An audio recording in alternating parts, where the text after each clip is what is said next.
Hello everyone, I'm Bingbing. So now I'm going to show you how to solve the homework 1 question number 5. So on this question, we are doing a blood test for 100 people for a kind of disease. So we have two methods to test the people's blood, and the method one, so we are testing each person's one by one, and then we have to do hundreds tests. And the second method, we are divide the 100 people into 10 groups with 10 people in each group.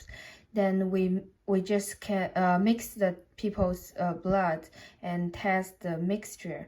So if the result is negative, that means the people in that group is all negative. And if the result shows positive, then that means we have to test the 10 peoples in that group's blood and one by one to find which people is positive. So that means the number of tests we need to do for that group is 11. And so the question is, we have to find the number of tests we need to do by the second method on the average.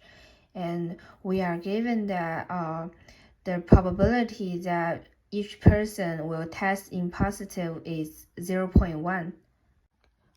So in order to find the average number of tests that are required for the second method, we know that the number of tests for each group is either 1 or 11.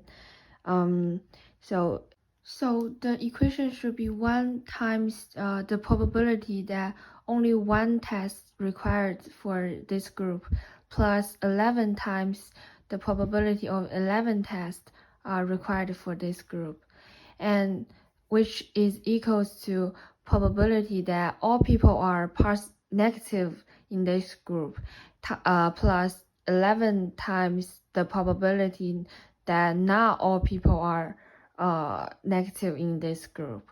So it's equal to 1 times 1 minus the probability of people are testing positive. So that's the probability of people are negative in this group times to the 10th power plus 11 times 1 minus 0.9 to the 10th power. So we solve this equation and we get 7.513. So that's the average number of tests in each group required. Since we are given that the probability of each person testing positive is 0.1, so we just do 1 minus 0.1 to the 10th power. That's all the people that are all negative in this group.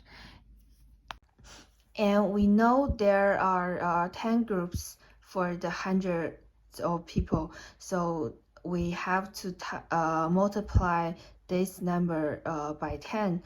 Then we get about 75 tests. That means the number of the tests we need to do by the second method on the average is about 75 tests.